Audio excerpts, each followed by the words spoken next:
creo recordar que fue el 51, no sé si el 51 o el 50. Buenos Aires fue un prodigio de recepción de espectáculos inolvidables. Si bien existía un contacto mucho más fluido que ahora con el teatro europeo, y eso tenía una gran influencia sobre nosotros. Pero en general mis obras son el resultado de una vida que se ha hecho aquí. Porque en El Herrero y el Diablo, Buenos Aires es el malo del melodrama. Los diablos viven de Buenos Aires, de la ciudad, está permanentemente.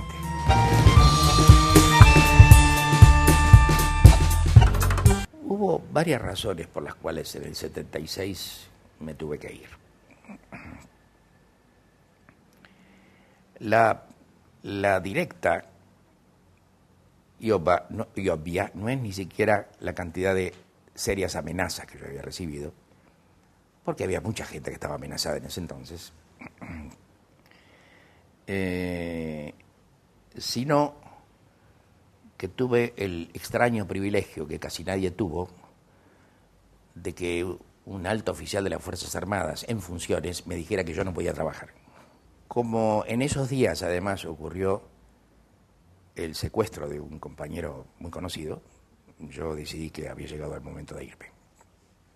Y en Venezuela viví 17 años, porque cuando en el año 93 volvió la democracia, primero yo tenía una vida muy hecha en Venezuela, y segundo se acababa de crear el Grupo Actoral 80, al que yo le calculaba la necesidad de persistir con él durante 10 años para que pudiera constituirse en una institución. Y por fortuna lo logramos, porque Verónica y yo nos vinimos en el año 93 y el grupo sigue ahí, y yo el año pasado fui a dirigir un espectáculo con ellos, cosa que me tiene muy orgulloso el hecho de haber logrado crear una institución en países como los nuestros donde las cosas no perduran. Creo que tuve suerte también en mi exilio, porque encontré un medio donde pude desarrollarme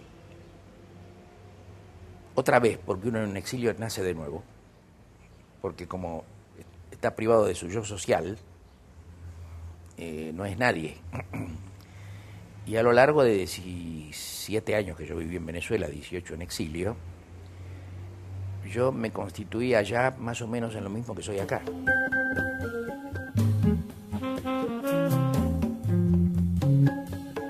Este es mi escritorio. Los libros que tengo acá son todos referidos a formación del actor.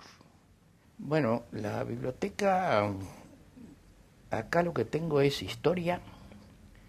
Soy un lector muy insistente de historia, tanto nacional como no nacional. Y lo que tengo muy a la vista son fotos de dos de mis hijos, tengo 3.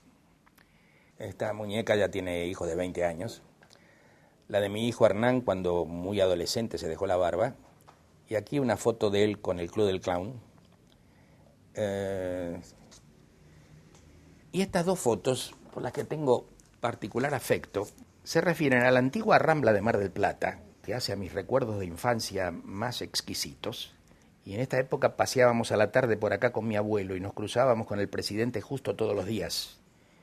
Y mi abuelo y él se sacaban el sombrero a pesar de que eran enemigos políticos. Mi abuelo fue ministro de Irigoyen. Y esta es la foto de la vieja recoba de la Plaza de Mayo, que fue demolida en 1882, me parece. La foto es de 1878, porque, de acuerdo con el mito familiar, dentro de esta recoba había negocios, y mi bisabuelo, catalán, inmigrante, llegado al país en 1870, lo primero que hizo fue instalar una zapatería de remendón en uno de estos negocios. Mi casa fue una casa muy pedagógica, en el sentido de que mi abuelo fue profesor egresado del Mariano Acosta en el siglo XIX. Mi padre fue profesor de matemáticas, mi tío Vicente también, toda mi familia, mis 2 hermanos.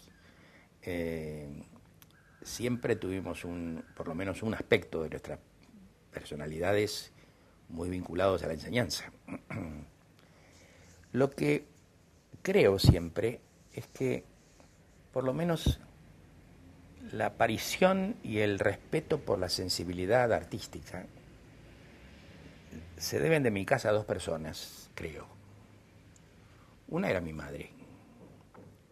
La otra persona de gran influencia con nosotros fue un empleado doméstico de mi casa, que se llamaba Alonso Edreira. Y de alguna manera fue una de las personas que nos crió.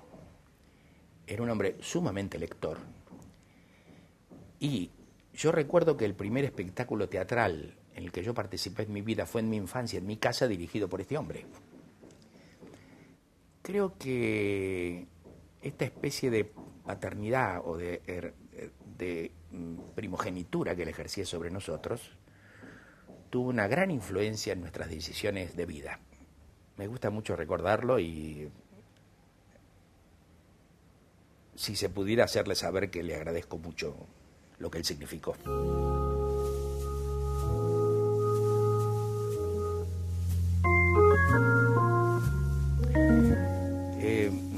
Voy a leer algo que es parte de una conferencia que yo di en Argentores el año pasado, que se llamaba 10 proposiciones sobre teatro y política, cuya primera proposición es esta.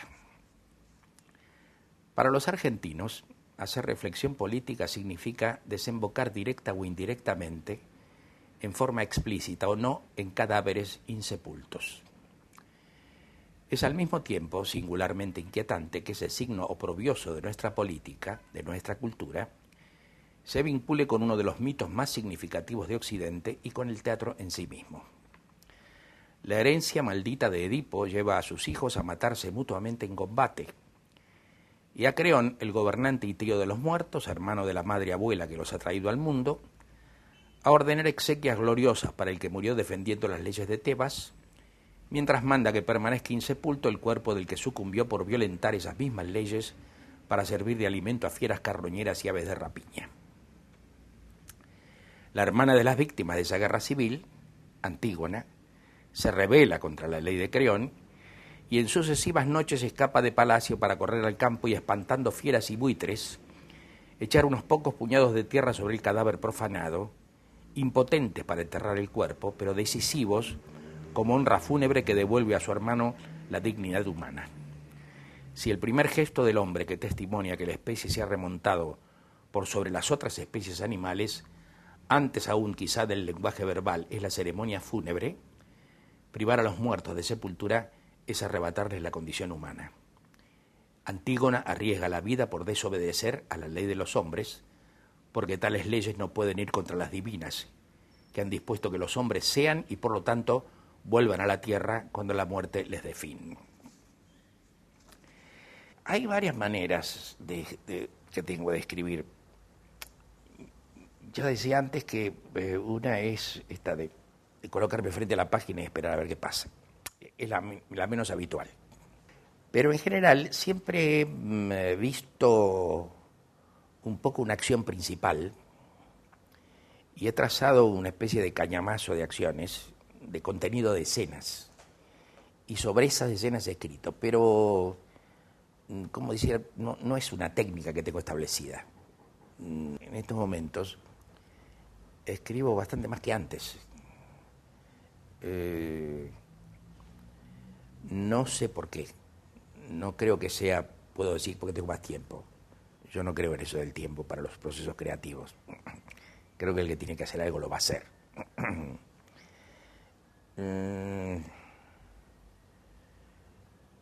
Seguramente necesito un poco más la confrontación conmigo mismo.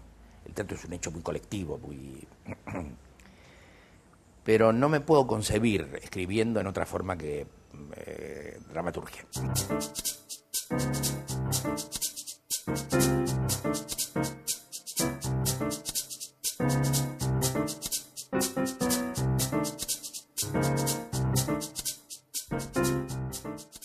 Buenos recuerdos.